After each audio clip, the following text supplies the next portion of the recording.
क्या moon landing जो थी वो फेक थी जब the first one? Wherever any country lands, वो उसका है. साल पहले ही we launched one satellite into the orbit of the moon. Earth and moon, they are tidally locked. We always see same side of the moon. Other side of the moon, we haven't been able to explore that. Earth is very rich. और अगर यहाँ पर चीज़ों को उस technology से बेहतर कर लिया जाए तो we can do miracles. Is extracting any minerals from moon or Mars, is that like also a possibility for the private sector? You just name a thing, Yeah. and there is an application of the satellite data or the satellites that we can use for the socio-economic development of any country. There is a business and there is a need to understand that this business is a $1 trillion economy. We all should make this space science and technology and its application a priority. Primarily आप शुरू से इस्लामाबाद से हैं हाँ, और UET सिर्फ मैं bachelors और मास्टर्स के लिए? इस्लामाबाद जब हम थे तो बहुत शुरू में फादर चले गए सऊदीया. अच्छा सो मेरा स्कूल कॉलेज है सऊदीया का, रियाद का. अच्छा. हाँ, वहाँ से मतलब ये 92 की बात है. तो उस वक्त जो स्कूल के लायक लड़के होते थे ना, वो आ जाते थे पाकिस्तान. जो नालायक होते थे उनके बाप उन पे पैसा लगा के उन्हें भेज देते थे यूएस. अच्छा. क्योंकि वहाँ से जाना आसान था. तो वो जितने हमारे नालायक थे वो वहाँ चले गए, हम जैसे यहाँ आ गए. क्योंकि वहाँ पे उस दिन अब्बा ने ये कहा ना कि मुझे कि देखो तुम्हारे मार्क्स इतने अच्छे हैं, कंपटीशन है, बेस्ट यूनिवर्सिटी है यूईटी, अगर तुम्हारा हो जाता है तो फिर तुम्हें क्या करना है. उस वक्त तो ऐसे था ना. अब तो नहीं, वो आई रिमेम्बर कि बड़ा it was very difficult to get admission बहुत यूईटी के मुश्किल अंदर. होता था. बहुत लिमिटेड सीट्स थी, पूरे पाकिस्तान से लोग अप्लाई कर लिमिटेड रहे सीट्स, थे. Limited universities, limited domains. तो Yeah. वो एक ऑनर होता था. या and this was like 92 to 96 or 98. हाँ, उस ज़माने में जो है ना साल साल का नहीं होता था, 1.5-2 साल के होते थे. कोई बंदा मर जाता था, तो कोई लड़ाइयाँ हो जाती थी, बहुत सारा कुछ होता था. अच्छा. उस वक्त उस यूईटी को कहते थे university of error and terrors. बहुत कुछ होता था, लेकिन वही लर्निंग होती थी. वो फिर ऐसे ब्रॉयलर मुर्गियाँ नहीं पैदा होती थी फिर. Yeah, I think like I'm aware of this fact कि जो उस टाइम के 90s के बहुत सारे लोग जो हैं they came into like different fields. नहीं, अभी हमारे साथ के बहुत सारे लोग हैं जो अच्छी अच्छी जगहों पे. और आपकी जो ट्रेजेक्टरी रही है, you also went to Italy and then you मेरा have a degree. MS Italy से था. वैसे तो मैंने कुछ 4-5 MS किए थे, तो एक इटली से भी किया था मैंने, और फिर मेरी PhD चाइना से थी. अच्छा, राइट. असल में हमारे जो एरोस्पेस का एरिया है ना, उसमें हमें एक्सेस बाहर बहुत कम मिलता है. यूएस यूरोप में एडमिशन अगर हो भी जाए तो फिर वो लैब्स को एक्सेस ही नहीं देते. जब आपको एक्सेस नहीं मिलेगा तो फिर आप करेंगे क्या. सो मेरी PhD चाइना से थी. इट वाज लाइक 12 साल गुजर गए. 2013 में की थी. अच्छा. और ग्रोइंग अप आपके जो इंस्पिरेशन क्या रही to get into this field? Inspiration was basically the liking of the word space. Space की जो डायमेंशंस हैं, क्योंकि because there is no dimension of the space, so this is very interesting thing. या then it's vastness, और सूरज, चांद, सितारे, ये शुरू से मतलब इंसान को इंस्पायर करते रहते हैं ना, ये अच्छे लगते हैं. तो as a kid like were you more interested in like this, ये जो क्यूरियोसिटी होती है बच्चों को कि you know the vastness of space all of that? जो because my childhood was in Saudia, so we were more into the deserts. ठीक है. We had the picnics in deserts. So deserts में जब हम स्टार्स को देखा करते थे तो वो फील ही कुछ और थी. And then in the sea, right. But like night view ज्यादा क्लियर होता है. यस, ये कह रहे हैं? अच्छा. क्योंकि आपको लाइट पोल्यूशन नहीं मिल रही होती. राइट. जब लाइट पोल्यूशन नहीं है तो the things are more clear. अच्छा. और वो जो स्टार्स हैं वो आपको बहुत फैसिनेट करते हैं.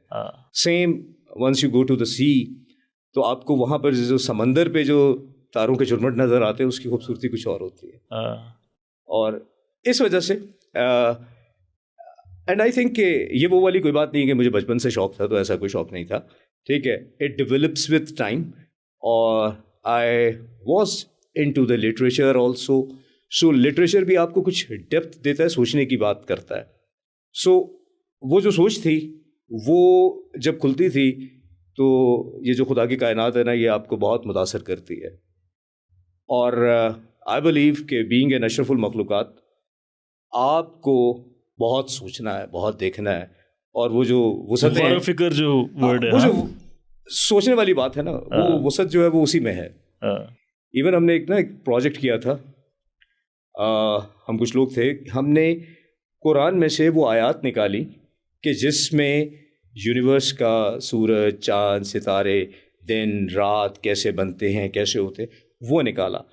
और वो बहुत, क्योंकि because if you link something that you are doing with your beliefs, तो वो और ज़्यादा पक्के हो जाते हैं। तो एक ऐसा था, और फिर हमने यहाँ तक किया कि हमने कुछ स्टूडेंट्स के साथ, बच्चों के साथ, स्कूल, कॉलेज, यूनिवर्सिटी के स्टूडेंट के साथ, we linked the calligraphy with the space science. अच्छा। And we have been doing this for the last 20 years. एक एक्टिविटी होती है वर्ल्ड स्पेस वीक, उसमें हम स्कूल, कॉलेज, यूनिवर्सिटी के स्टूडेंट्स को कहते हैं कि you have to do the calligraphy and you have to choose the आयात्स जिसमें सूरज, चांद, सितारों का है। तो असल कॉन्सेप्ट ये है कि लोगों को ना सिखाना या बताना ऐसे चाहिए कि जो जिसके फील्ड का है ना, उसको वहाँ से उस तरफ ले आओ। जैसे इसी तरह से इसी वर्ल्ड स्पेस वीक में हम ये भी किया करते थे कि अभी तक करते हैं कि एक किरात कंपटीशन हर स्कूल, कॉलेज, यूनिवर्सिटी में हो रहा होता है। हमने क्या किया कि हमने कहा जो किरात होगी उसमें आयात आपने ये वाली इस्तेमाल करनी है, आपने खुद ढूंढनी है और फिर वो किरात करनी है। सो what we have or we had been doing, we were linking everything with the space. Right.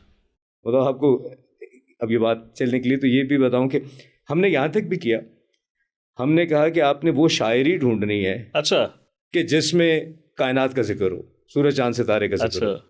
तो वो चाहे आप इकबाल को देख लें या गालिब को देख लें, तो आपको वहाँ से जाके आई ऑलवेज वंडर कि मैं सोचता हूँ कि जिस तरह आपको भी कभी ये शायद हिट किया हो कि जो वो है ना बात के सितारों से आगे जहाँ और भी हैं, तो मुझे होता है कि like is this Iqbal talking about multiverse या alien life here as well, मतलब ज़ाहिर है ओपन टू इंटरप्रिटेशन है ना, राइट। सो असल में ना ये जो स्पेस का कॉन्सेप्ट है ना, वो शायद सबसे पहले इंसान ने जिस चीज़ को देखा, वो अगर दिन था तो सूरज था, शाम थी तो तारे थे या चांद था।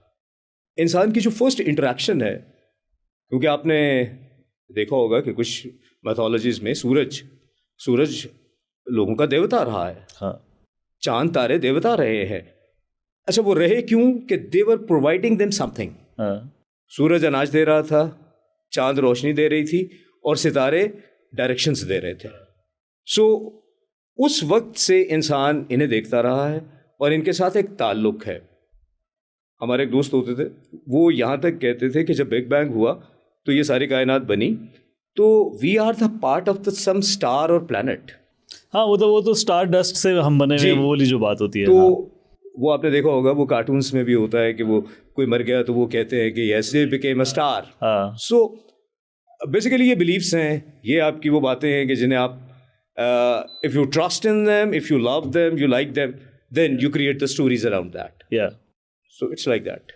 एप्लीकेशंस की हम बात करते हैं, स्पेस एप्लीकेशंस की, तो उसमें फ्रॉम द पॉइंट जब स्पेस ट्रैवल शुरू हुआ, and I think Russia was the first one to send orbit में दिस सैटेलाइट, राइट, सो जिसका purpose it was just a test, वो जो बीप कर रहा था, and then the Americans thought that this was something that they were using against them, और फिर वो स्पेस रेस जो है वो शुरू हो गई, और उसके नतीजे में बहुत सारी फिर जो बाय प्रोडक्ट्स की हम बात करते हैं कि बाय प्रोडक्ट्स में बहुत सारी ऐसी टेक्नोलॉजीज़ बनी जो कि अब हम इस्तेमाल करते हैं अपनी रोज़मर्रा की ज़िंदगी में।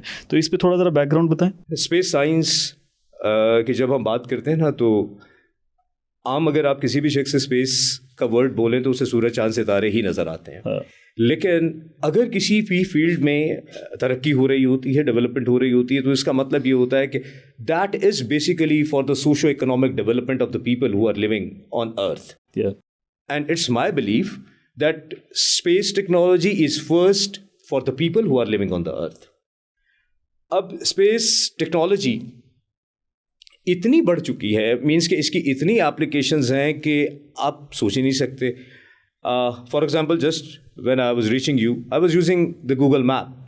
तो इस नेविगेशन के गूगल लिए मैप्स के पीछे नेविगेशन है, और नेविगेशन में अक्सर लोग लफ्ज़ जीपीएस बोल देते हैं, लेकिन वो जीपीएस नहीं है, वो 24 सैटेलाइट्स की एक कॉन्स्टलेशन है. अच्छा. वो सैटेलाइट्स की कॉन्स्टलेशन आपको आपकी पोजीशन दे रही है. और we normally know about the GPS that is from the US. There is a similar constellation Beidou जो कि चाइनीज़ है. There is a similar constellation GLONASS जो कि रशियन है. There is one constellation Galileo जो कि यूरोपियन है. ये तमाम सैटेलाइट्स की कॉन्स्टलेशंस हैं जो आपको पोजीशन दे रही हैं. राइट. अब वो जो प्रिसाइज पोजीशन दे रही है, this is one application of the satellite. वो प्रिसाइज पोजीशन सिर्फ आपको नेविगेशन के लिए नहीं चाहिए, या वो इस गूगल मैप के लिए या ऊबर के लिए या करीम के लिए नहीं चाहिए. वही आप मजल्स में भी यूज़ कर रहे हैं, रॉकेट्स में भी यूज़ कर रहे हैं, आप यूएवीज़ में भी यूज़ कर रहे हैं. और वहाँ से हट जाएं तो अगर आप ड्राइवरलेस कार्स की बात कर रहे हैं तब आप यूज़ कर रहे हैं. अगर आप प्रिसीजन एग्रीकल्चर की बात कर रहे हैं तब आप उसको यूज़ कर रहे हैं. आप इवन इस वक्त मेडिकल में when you need the precise location you are using that technology added with some more things. So ये एक एरिया है जिसको हम नेविगेशन सैटेलाइट्स कहते हैं. और एक और एरिया है जिसमें अगर आप कम्युनिकेशन सैटेलाइट्स की बात करें तो आपके पास जितनी कम्युनिकेशन है, वो चाहे इंटरनेट की फॉर्म में है, चाहे वो ब्रॉडकास्टिंग की फॉर्म में है, चाहे वो लाइव स्ट्रीमिंग की फॉर्म में है, चाहे वो लाइव ब्रॉडकास्टिंग है, ये जो अभी हम मैचेस देख रहे हैं, everything is controlled. All this communication is through the communication satellites. क्योंकि टेरेस्ट्रियल एक पार्ट है, लेकिन जो मेजर पार्ट है वो कम्युनिकेशन है. इसी के अंदर अभी टेलीमेडिसिन की बात हो गई है, टेली एजुकेशन की जो बात हो रही है. अब अगर आप देखो कि मैंने एग्रीकल्चर की बात भी की, मेडिकल की बात भी की, टेलीमेडिसिन मेडिसिन की बात भी है. All these are our problems and these are the problems of the people who are living on the earth. And this space technology and its applications can provide the solution to all these problems. So that is this technology. This is not just seeing the stars and the planets, but going deep into it, developing the technology and using that technology for developing the applications. That is the real thing. और अभी मैंने एक और category है जिसमें earth observation satellites हैं. Earth observation satellites ये वो कैटेगरी है जो आपको अर्थ के इमेजेस दे रही है. तो जो वेदर सिस्टम सारा जो है आपका वेदर है, एग्रीकल्चर है, डिजास्टर है, लैंडस्लाइडिंग है, all this information you get the images through different sensors और the sensors information and then you process that data. अब उससे आप चाहे पूरा शहर डिज़ाइन कर लें. अर्बन प्लानिंग की अगर बात की जाए तो urban planning is based on the data और the images that you get from the satellites. अब अगर आपने कैनाल्स बनानी है, ठीक है, आपने ग्लेशियर्स को मॉनिटर करना है. बेसिकली सैटेलाइट को अगर आप देखो तो एक आसान सी चीज़ है कि कैमरा, नॉर्मली कैमरा आपका किसी एक चीज़ को फोकस कर रहा होता है, लेकिन once you go up you have a bigger view. Right. And of course आपकी नेशनल सिक्योरिटी है, आपकी डिफेंस है. For all those things you need the images and the frequent images and the high quality images. Plus weather है आपका, जिसे हम पूरे का पूरा मेट्रोलॉजिकल सिस्टम कहते हैं, that is. So everything, you just name a thing and there is an application of the satellite data और the satellites that we can use for the socio economic development of any country. And this, अच्छा, एक space की ना एक और बहुत खूबसूरत बात है कि ये मेरी या आपकी नहीं है, it's for everyone.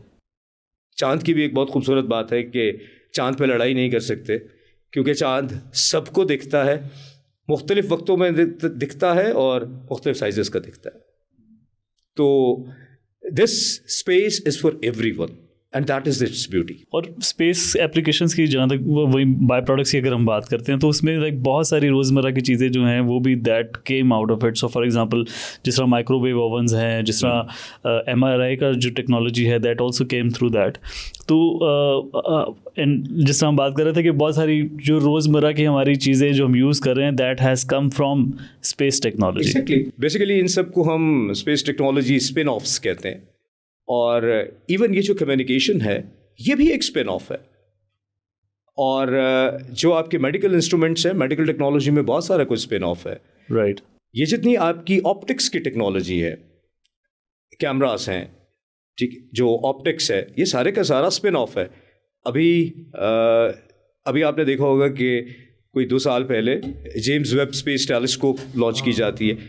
Again it is a satellite which has a payload of a telescope, और अब वो देख रही है वो तमाम दुनियाएं जिसके बारे में हमने सोचा भी नहीं था। Deep into the space. Yes. और उससे पहले हबल टेलीस्कोप थी जिससे आपको बहुत सारी चीज़ें मिल रही थी। अच्छा, वहाँ पर जब भी आपने इमेजिंग करनी है, आपने लेंस यूज़ करने हैं, ऑप्टिक्स है पूरे का पूरा।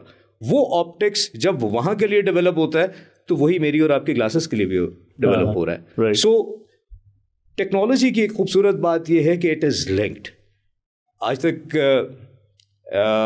लोगों को और हमें सबको ये समझने की ज़रूरत है कि now everything is interdisciplinary. There is nothing you can say कि ये एक आइसोलेटेड है।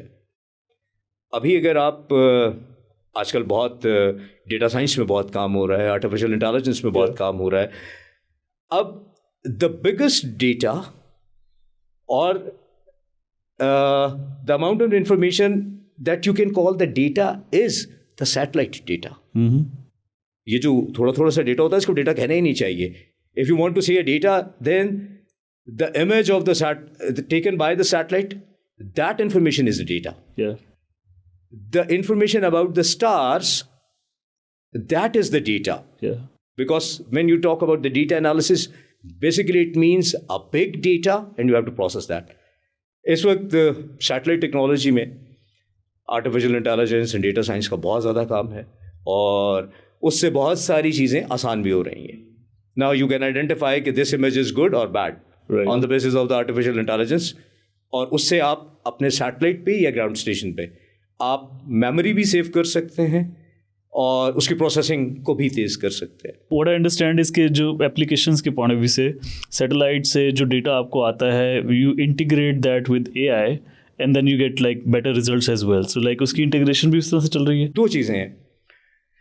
This AI can be applied and it is being applied at the satellite and at the ground station both. अच्छा, सैटेलाइट ने move करते हुए एक image लिया, मैं अब सिर्फ इमेजिंग सैटेलाइट की बात कर रहा हूँ। उसने एक इमेज लिया लेकिन क्लाउड बहुत थे, वो इमेज सही नहीं आया। राइट। अब इंटेलिजेंटली इट इज़ बेटर कि वो इसको डिनाई कर दे, वो इसको सेव ही ना करे। राइट। सेम अब जब मेरे पास डेटा ग्राउंड स्टेशन पे रिसीव हो चुका है, then in the processing I can use the different algos of the artificial intelligence to get more information in a shorter time. I understand that there are so many satellites in the space जो orbit कर रहे हैं दुनिया, and there is this international space station as well. Yes. और ये सारे satellites जो हैं क्या ये इंटरलिंक्ड होते हैं? मैं समझा था कि आप सवाल ये करेंगे कि आपस में टकराते क्यों नहीं है, क्योंकि जब हम बहुत सारे जब हम स्पेस आउटरीच के लिए कुछ स्कूल कॉलेज यूनिवर्सिटीज़ में जाते हैं ना, तो कुछ बच्चों का एक सवाल ये होता है कि सर अब ये इतने सारे सैटेलाइट्स हैं और वो घूम रहे हैं तो आपस में टकराते क्यों नहीं है। तो हम उन्हें ये बताते हैं कि स्पेस बहुत बड़ी है और every satellite is design for a specific orbit.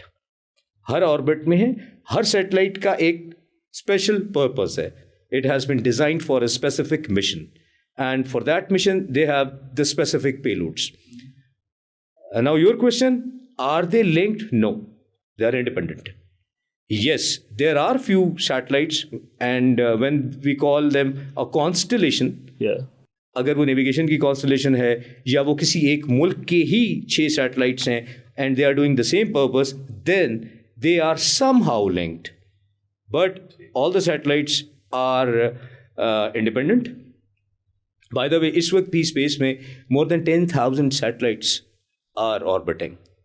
और उसमें से सबसे ज़्यादा शेयर एलॉन मस्क का है। अच्छा जी, SpaceX के सबसे ज़्यादा हैं आउट ऑफ ऑल। सबसे ज़्यादा SpaceX के सैटेलाइट्स लॉन्च्ड भी हैं, मतलब एज एन इंडिपेंडेंट एंटिटी अगर बात करें, और आगे उनका भी प्लान भी है। So even more than NASA itself. Yes. अच्छा। यस। That's interesting. और what I understand is कि SpaceX का primarily उनका जो मकसद है वो to integrate with the other businesses as well. So जिस तरह Starlink का उनका initiative है, they want to provide that internet connectivity directly.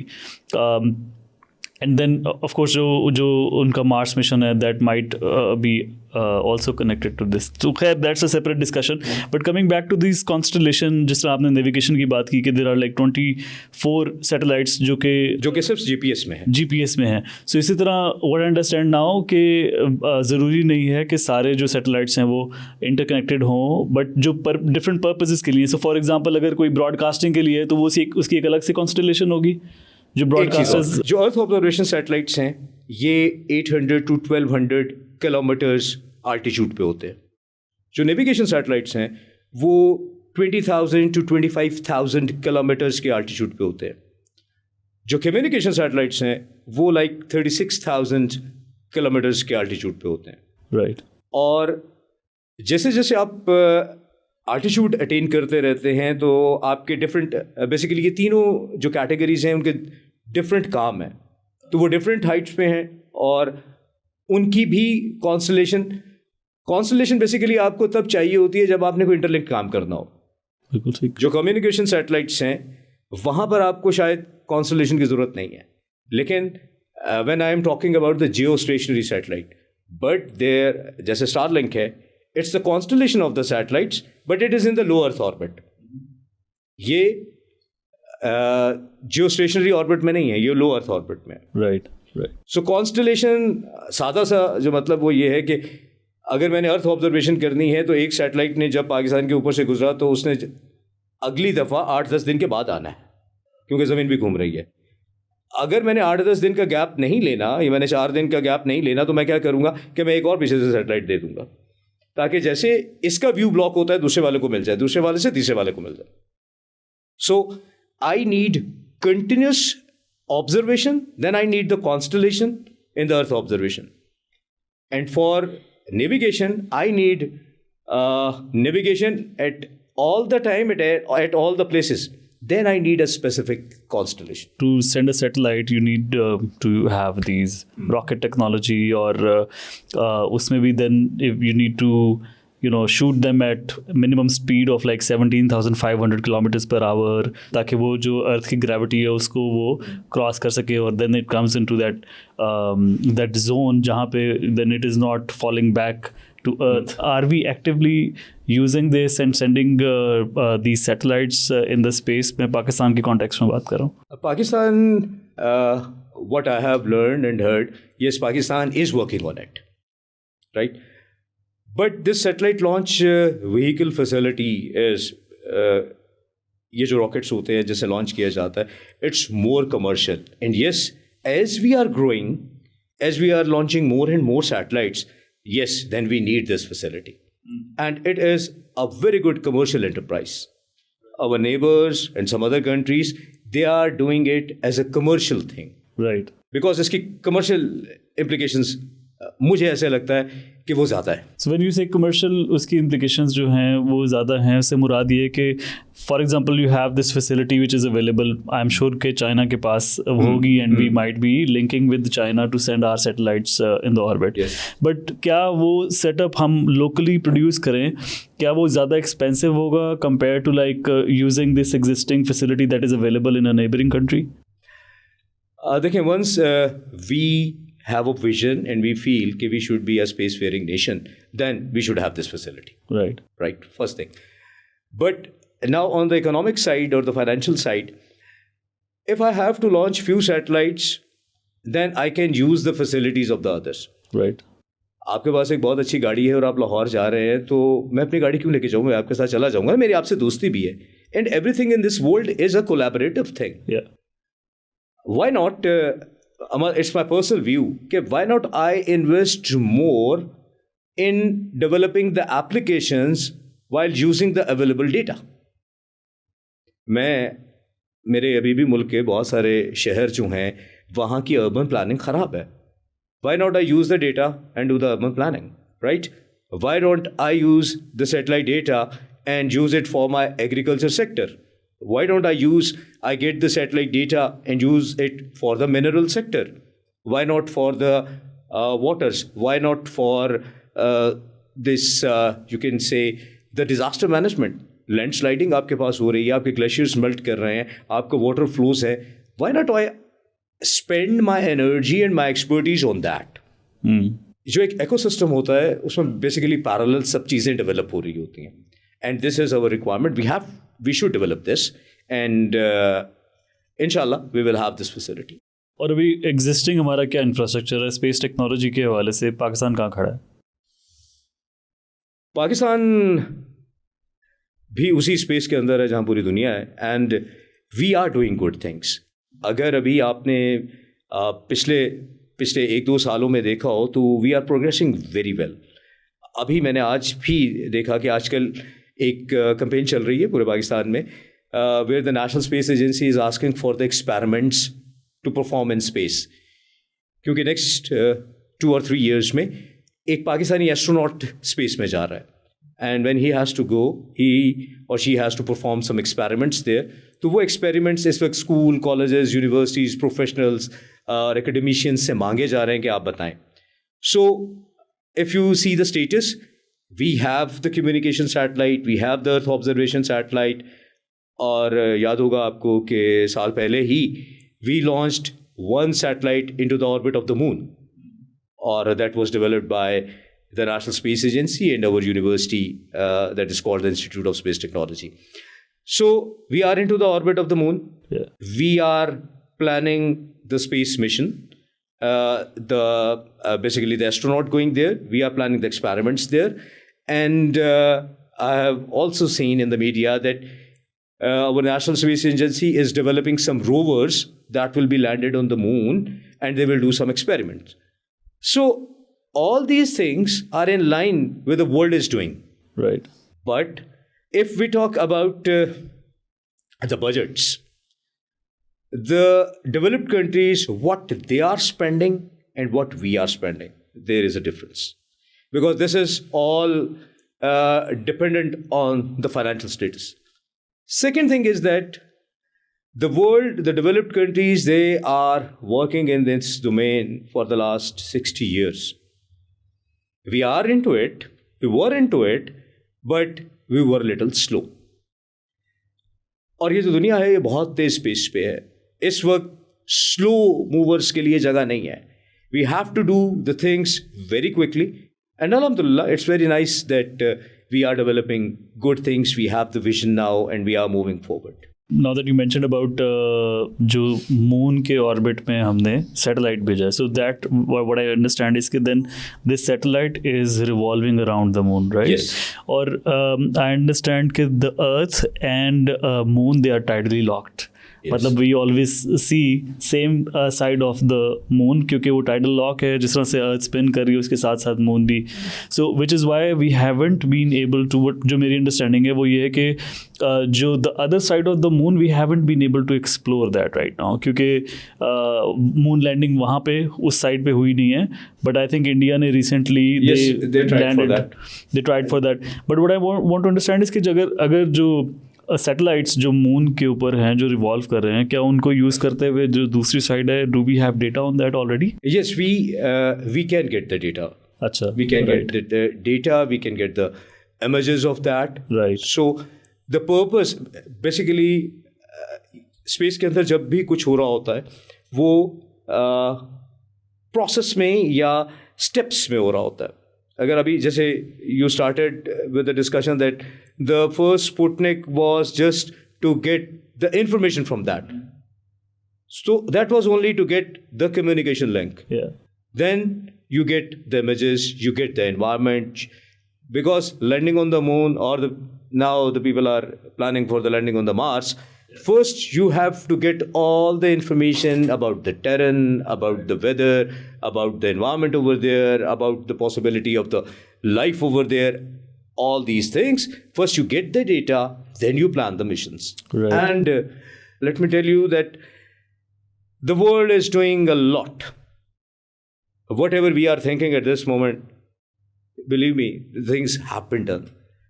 the people. लेकिन अभी ऐसा क्यों लगता है कि recently there has been a shift, मतलब आई थिंक 1970s में we landed on the moon, 70s या 60s, 69 आई थिंक 69, तो उसके बाद काफ़ी दरमियान में गैप रहा जिसमें मून लैंडिंग जो थी वो रुक गई थी। एक तो खैर ये अलग से सवाल है जो maybe I will ask you later on कि क्या मून लैंडिंग जो थी वो फेक थी जो the first one, but that's for later maybe. But तो जो ये अभी से दोबारा जो फोकस है ऑन मून लैंडिंग, इसकी क्या वजह बनी है कि क्या वहाँ पर कोई ऐसे मिनरल्स हैं that have been discovered that other countries are competing to get hands on, या आपका क्या ख्याल है कि what's the sudden shift on in this area recently? There are two things. The first thing is, after landing on the moon, that was the first milestone. Landing on the moon, to me, the most important thing was reaching to the moon. Right. From the Earth to the moon, there is a lot of distance. Yeah. And how you can travel that distance, that was the first achievement. And that reaching or that distance has many other implications. Because if you can go vertical, you can go horizontal, and then Absolutely. there is another debate. Yeah. So that was the first achievement. Then comes that why it is very common. It was in the discussion, but not in our media.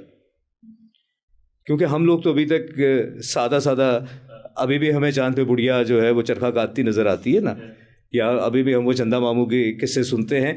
दुनिया बहुत आगे जा चुकी है। They were planning that. Yes. अच्छा, I just tell you an interesting thing कि moon के बारे में ये है कि wherever any country lands, वो उसका it belongs to him. Perfect, ठीक है। ठीक है, तो ओनरशिप जो है वो आप जो सबसे पहले लैंड करेगा वो उसकी वो ओनरशिप उसकी है हो वहाँ पे। हाँ।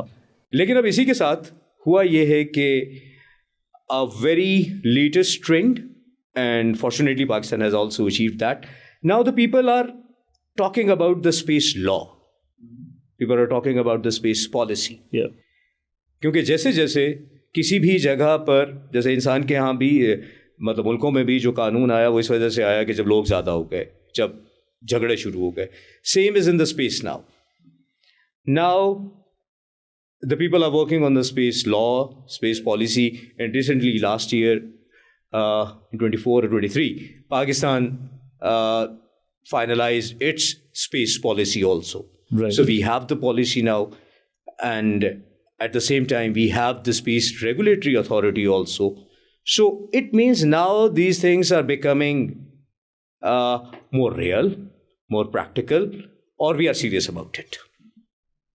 Because the things are not going or cannot go independently. We need a network. As I mentioned, that there is always an ecosystem. We need the best human resource to contribute in this field. Yeah. We need the best education for that. We need the technology and the industry. And of course, we need the private sector also into this. Yeah. As you mentioned, the SpaceX, it is a private sector, right? And overall in the world, now the space is becoming private. Yeah. आज से कुछ अर्सा पहले तक ऐसा नहीं था कि ये सिर्फ जो है वो पब्लिक डोमेन में रहती थी, but now it's becoming private. And let me tell you that why it is becoming private, because there is a business in it.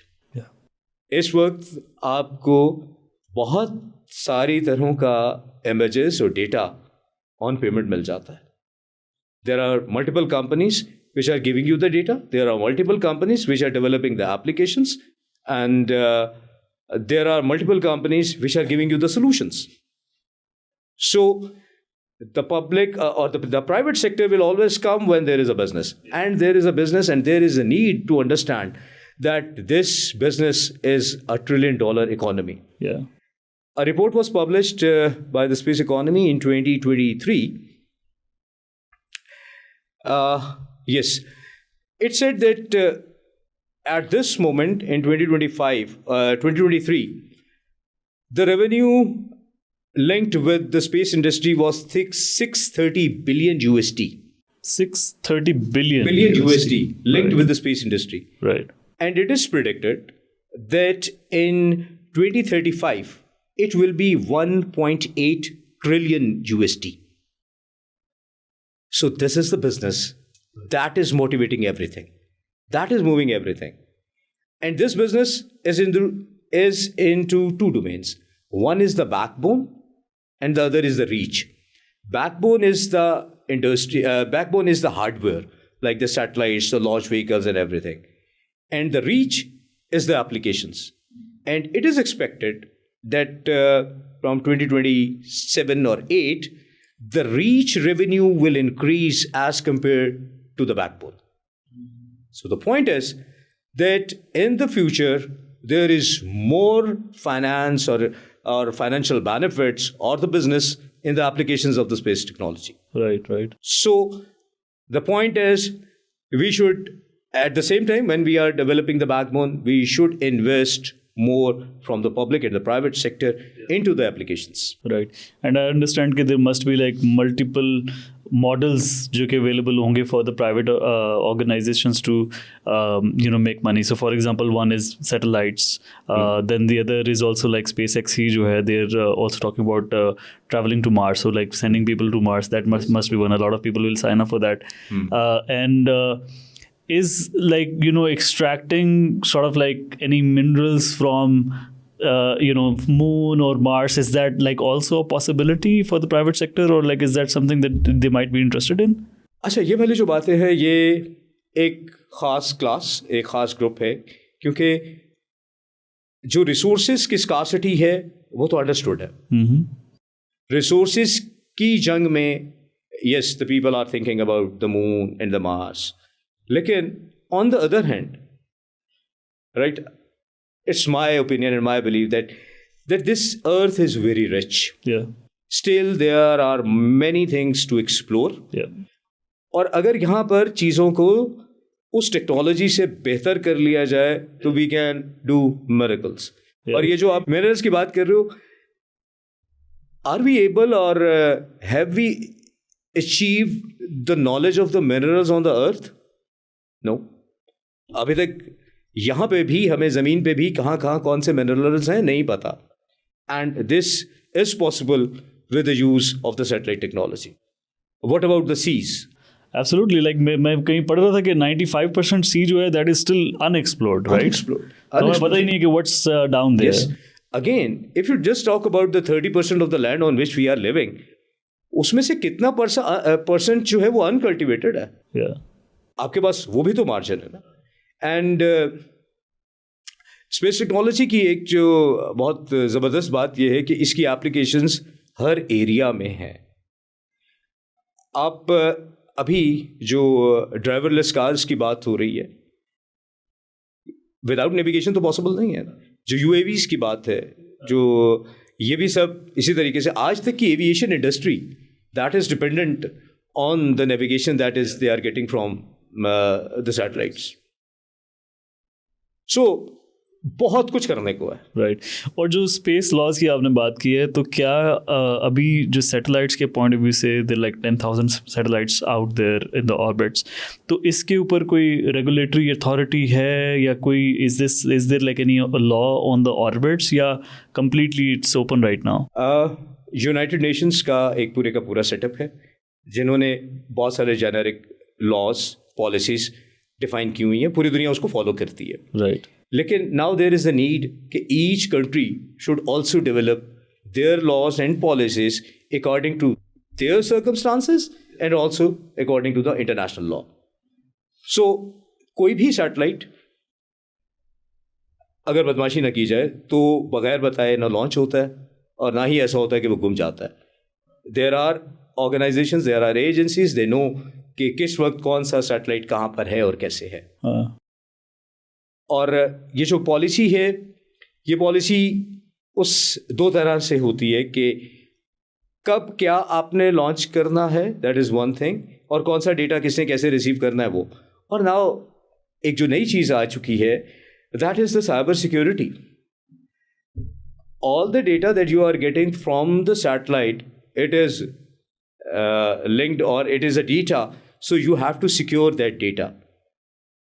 Once the data at the satellite, other that is coming down, then the data at the ground station, and again that security also involves the equipments or the components those were used or those are used in the satellite or in the ground segment.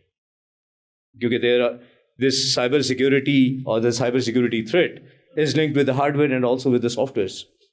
So that is again a new challenge.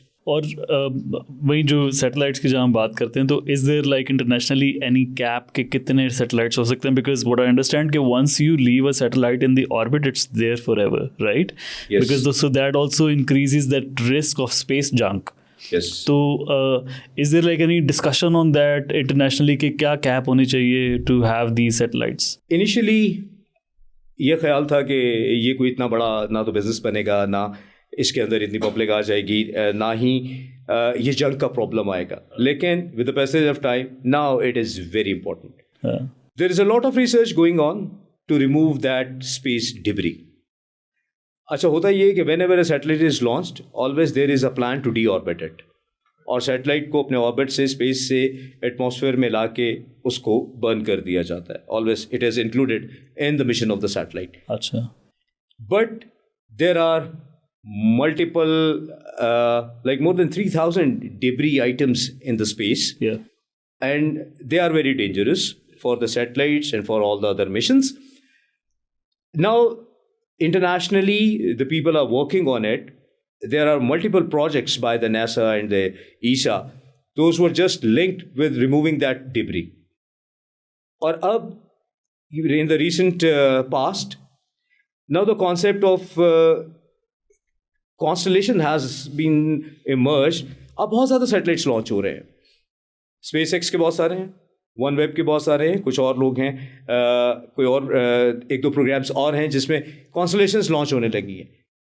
Now they are devising some check कि कौन कितने launch कर सकता है, and that will be the next debate, and that is a debate basically at this moment, कि if a single entity named SpaceX, if they can launch more than 20,000 satellites, so why not the China? Why not the Russia? क्योंकि जगह तो आप occupy कर रहे हैं ना, और वो जगह ऑक्यूपाई करना जगह बहुत है. The point is the business. Yeah. Whenever you launch something like this, they are all for the business. Now the Starlink is for the business. So जो पहले ले आएगा वो बिजनेस कर लेगा, तो फिर किसी दूसरे ने भी आना है तो वहाँ से कॉन्फ्लिक्ट होगा, और इंटरनेशनली वो रिजॉल्व होंगे. कुछ ना कुछ उसमें से सोल्यूशंस, कुछ लॉज, कुछ पॉलिसीज निकलेंगी. So we were covering one of the stories जो थाईलैंड से लिंक्ड किडनैपिंग्स हैं और म्यांमार के अंदर जो स्कैम सेंटर्स हैं उसके हवाले से डिस्कशन में एक चीज़ ये पता चली कि since those scam centers are like so remote, तो what they do is that they're using Starlink का इंटरनेट. ठीक है, और उसमें एक प्रॉब्लम ये भी आता है कि उनका इंटरनेट नहीं बंद किया जा सकता, जिसकी वजह से वो जो स्कैम सेंटर्स हैं दे स्टिल सर्वाइव. तो क्या अभी ऐसी कोई टेक्नोलॉजी इसमें वो आर दे इंट्रोड्यूसिंग जिसमें इंटरनेट को ब्लॉक किया जा सके, और डू यू थिंक कि जो चेक एंड बैलेंस है through these satellite internets this will remain a challenge? जो मुझे कुछ पता है थोड़ा सा, मुझे भी इस पूरे के पूरे में जो चैलेंज है ना, या जो मुझे चैलेंज नज़र आता है, the challenge is the availability of the internet at every place and all the time. Yeah. And I always link it with the remote areas and for the security reasons. If this internet is being used for the tele-education, for the telemedicine, for normal telecommunication, it's fine. But you have to control this communication in the war zone areas. So when this internet will be freely available, not freely means it's available everywhere, so it means you cannot break this communication. And the communication is the first red line of any war or any conflict. Yeah. But there are some schemes, there are few things that can be implemented to block that coverage within that area. Okay, It is right. possible. But like, is this something that can be in the control of the, let's say, the country itself? क्योंकि अगर Yes. for every single step अगर आपको जाना पड़े वापस Starlink के पास to get that thing blocked, it may take some time. But remotely within जो आपके geography है उसके अंदर, are there like tools available to Yes. block that? And because this is a very common question, this is a common need, and it is a need of every country. So there are some solutions to this. Acha. Otherwise, this Starlink cannot come to any country. This is the basic check. Otherwise, it's very good. और I think Pakistan में भी इसको introduce करने की बातें चल रही है ना आज. Yes, ये बात चल रही है और पिछले ही दिनों कहीं मैं मीडिया में देख रहा था कि by the end of this year, I think the Starlink will be available here. Then who can ever buy this, they can use that. तो जैसे आपने मेंशन किया कि जो प्राइवेट इंडस्ट्री है वो भी अब स्पेस इंडस्ट्री में इन्वॉल्व हो रही है, पर्टिकुलरली यूरोप में भी और अमेरिका में भी, and that also brings more employment opportunities. Pakistan जैसे मुल्क में जहाँ पर अभी बहुत सारी लिमिटेशंस हैं, तो फॉर यूथ इस इंडस्ट्री के अंदर क्या करंट अपॉर्चुनिटीज़ अवेलेबल है? पाकिस्तान में अगर देखें, एक चीज़ तो ये है कि जो पब्लिक सेक्टर है वो तो स्पेस इंडस्ट्री में काम कर रहा है, लेकिन अभी कुछ स्मॉल प्राइवेट इंडस्ट्री भी इवॉल्व हो रही है. लेकिन अभी उसमें बहुत ज़्यादा वैक्यूम है, बहुत ज़्यादा नीड है. लेकिन एक चीज़ जो बहुत शुरू से शुरू होती है ना, वो ये है कि स्पेस अवेयरनेस एंड एजुकेशन. हमारे यहाँ लोगों को ये पता ही नहीं है कि अगर if someone studies something related with the space science and technology, तो वो जाएगा किधर.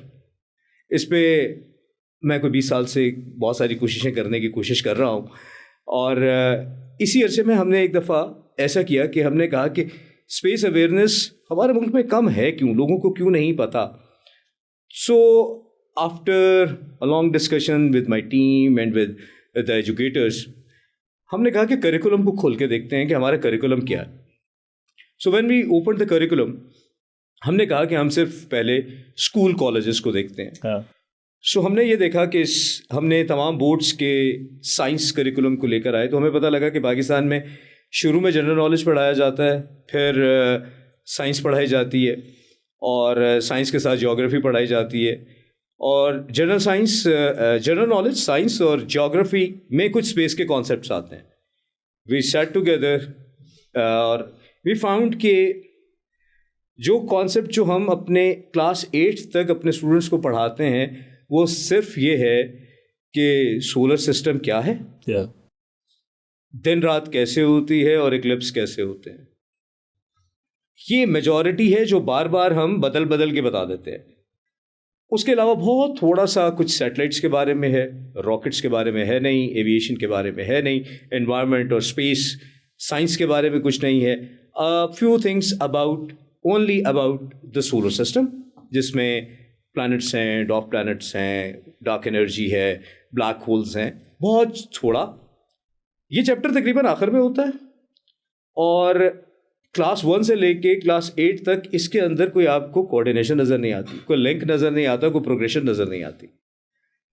और उससे जो बड़ी बात यह है कि बहुत सारे एग्ज़ाम्स में उस चैप्टर को छोड़ दिया जाता है, उसका एग्ज़ाम नहीं होता.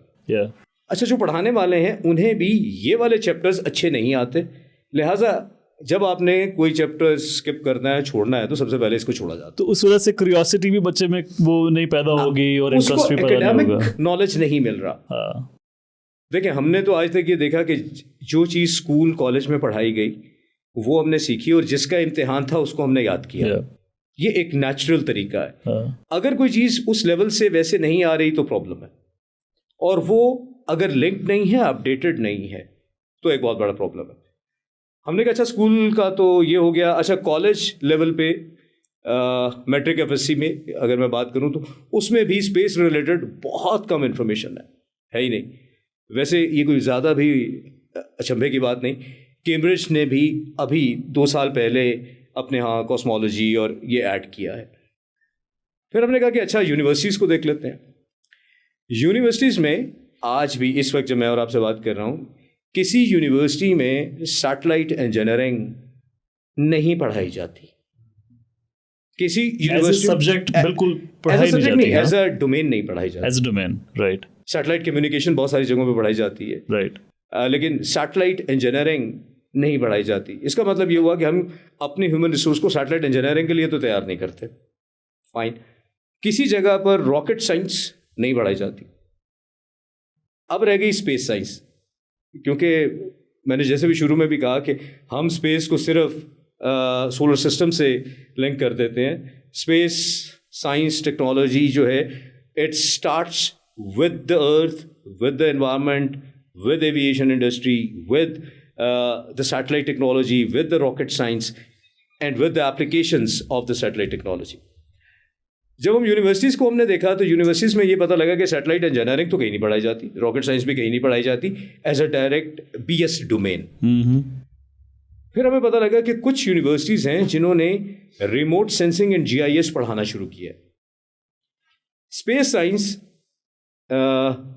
किसी लेवल पे पंजाब यूनिवर्सिटी, कराची यूनिवर्सिटी में पढ़ाई जाती है, और अगर कोई पाकिस्तान में एक इदारा आज से 23 साल पहले खुला तो वो इंस्टीट्यूट ऑफ स्पेस टेक्नोलॉजी था, जिसने पहली दफ़ा इस मैंडेट को, इस विजन को लेकर आए कि स्पेस टेक्नोलॉजी में लोगों को तैयार किया जाए।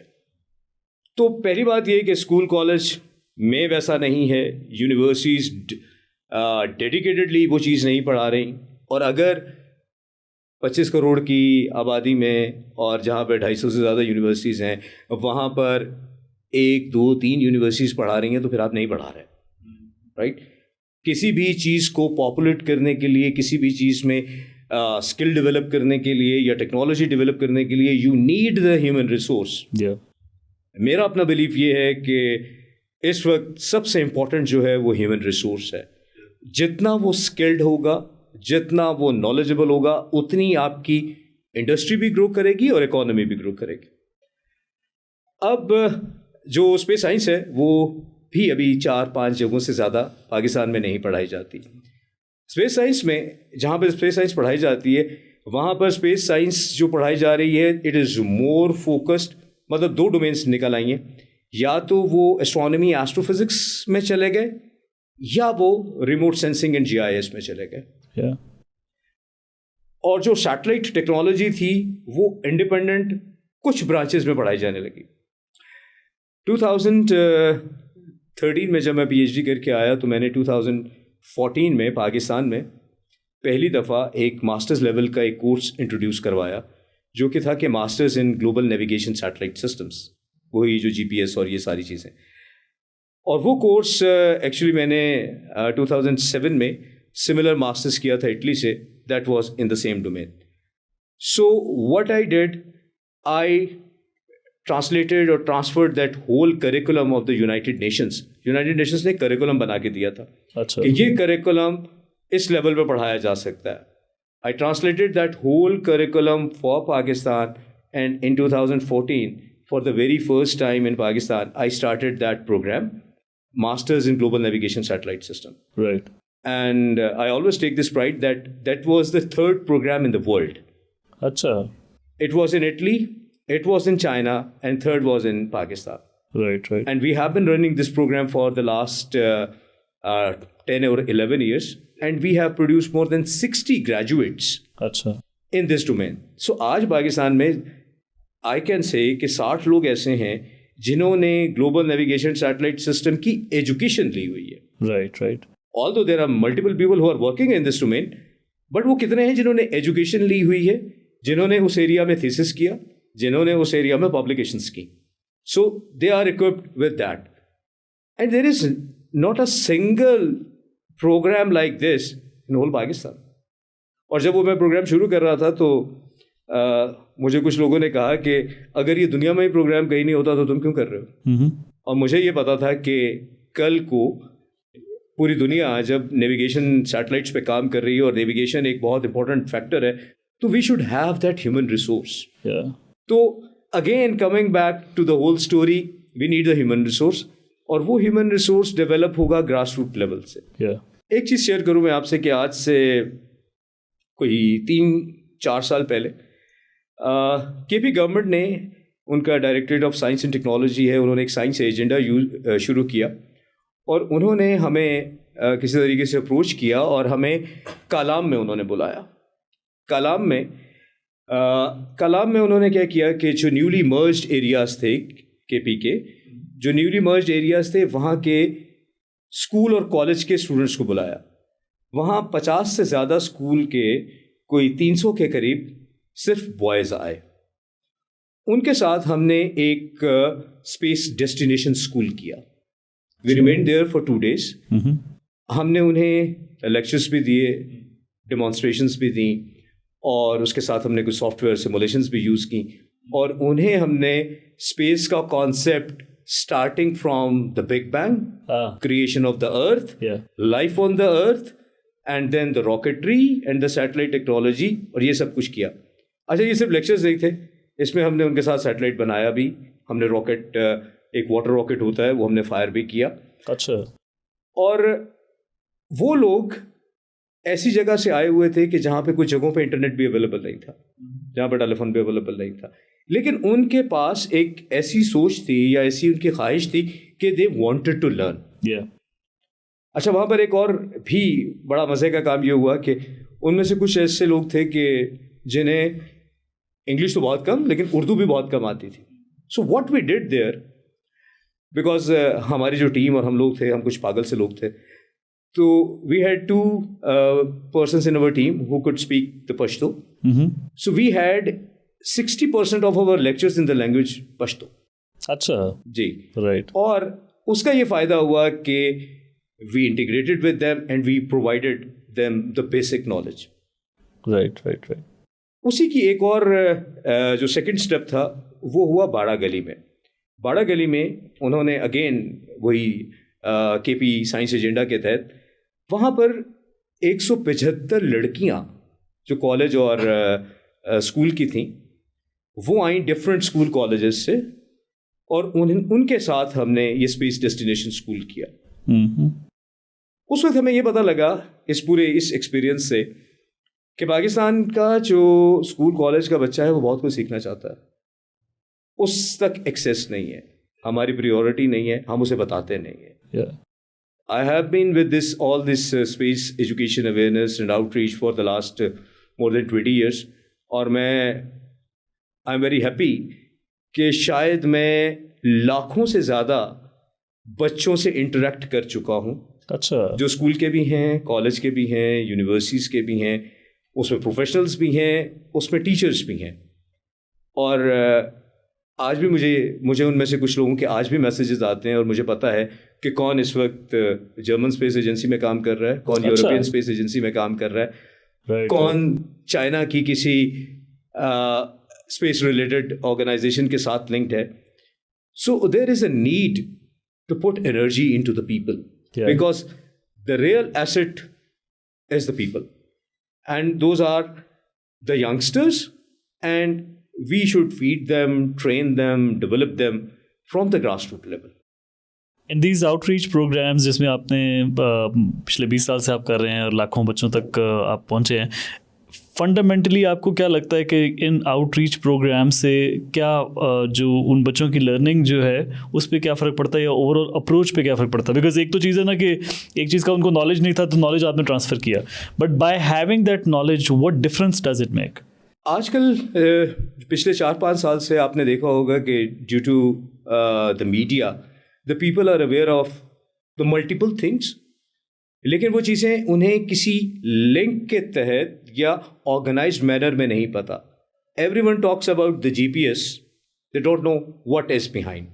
Everyone talks about the space but they don't know what are the applications and the people are always inspired by the space. They want to contribute into the space, but they don't know how.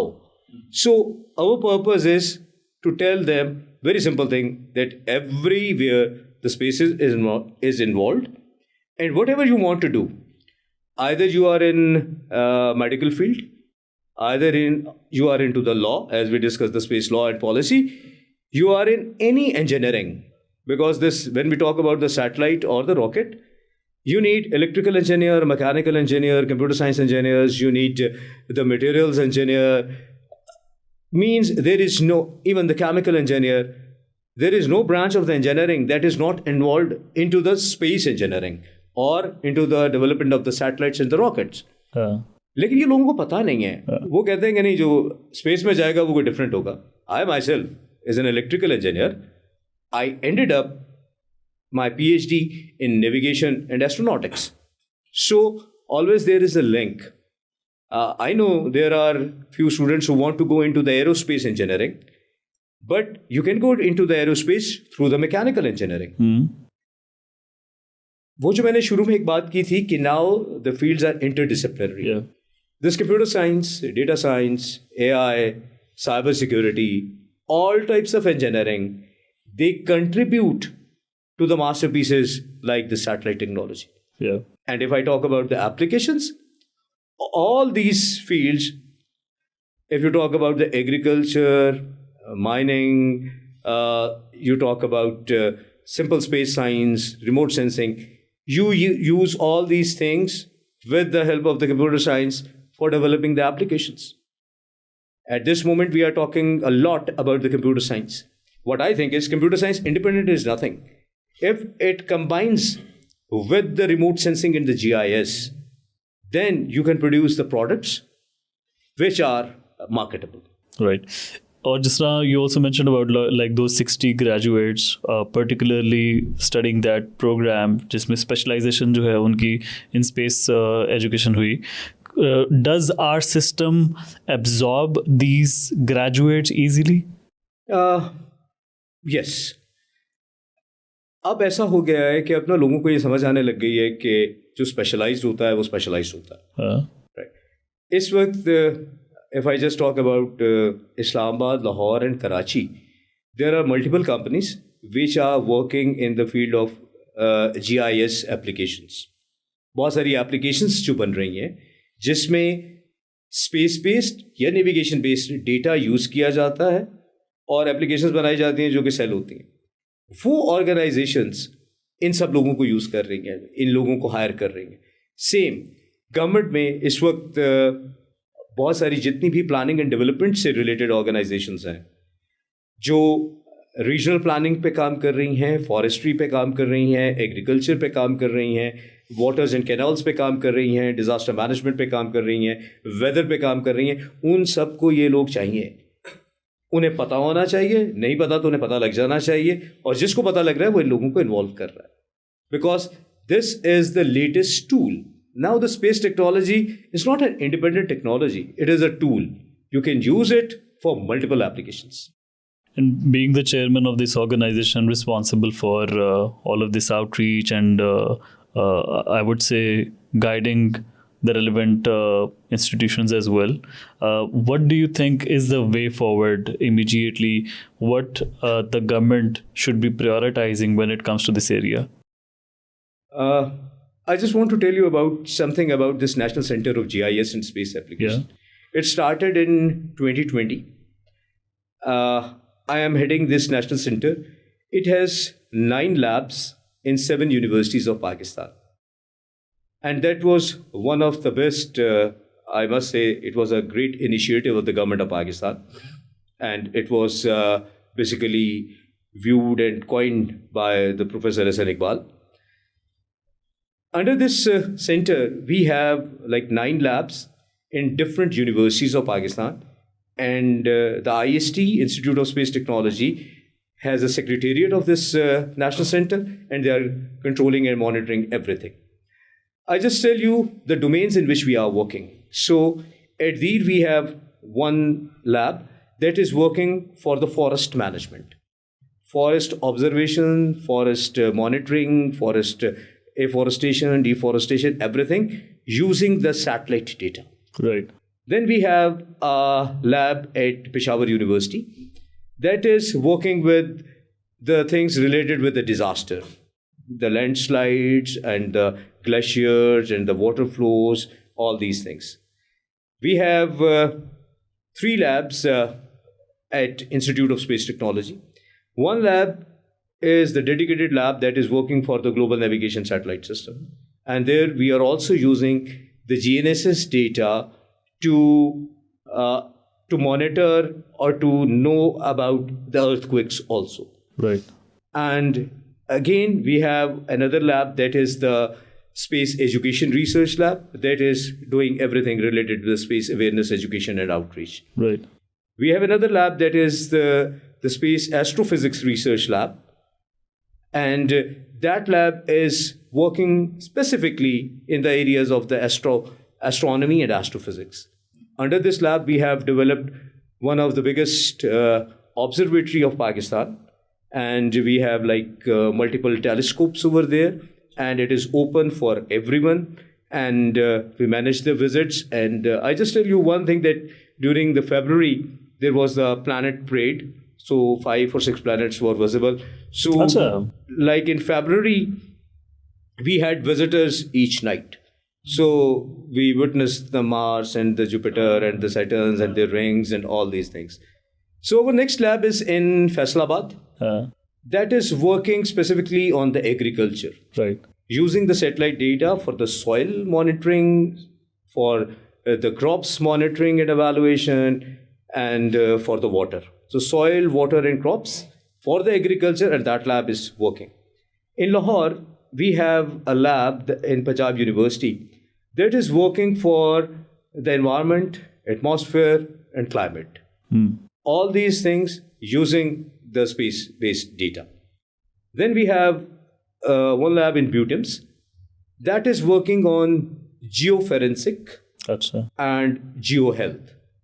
And they are providing the solution to the local government. Achha. And Balochistan mein. Balochistan mein. Or also they are working on the developing the mineral inventory.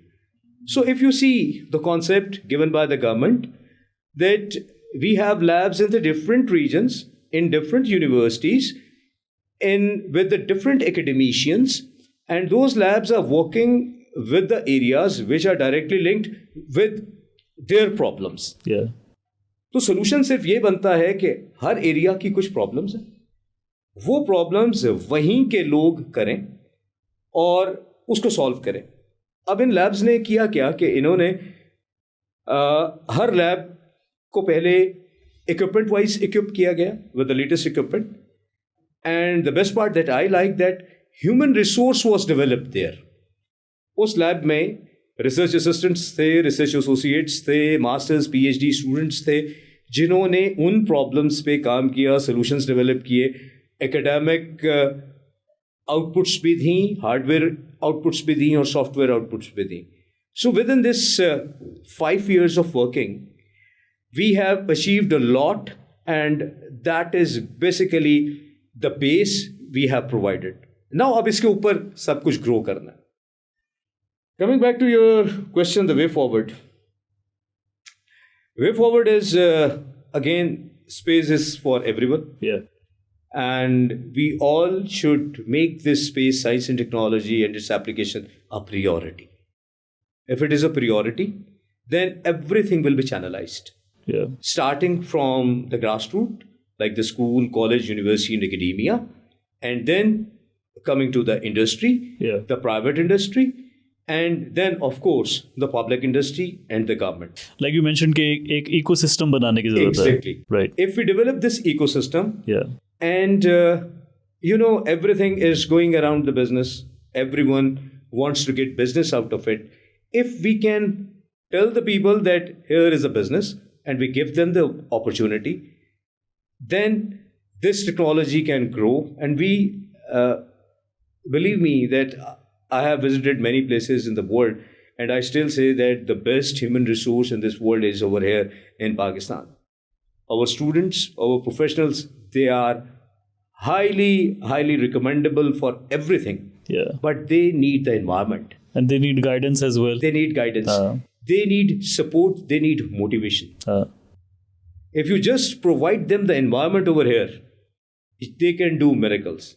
Otherwise, the world is very open and they are accepting our best brains. And the people will leave this place if we will not be able to provide the right environment over there. Before we conclude, I just wanted to ask you any favorite book that you recommend people to read?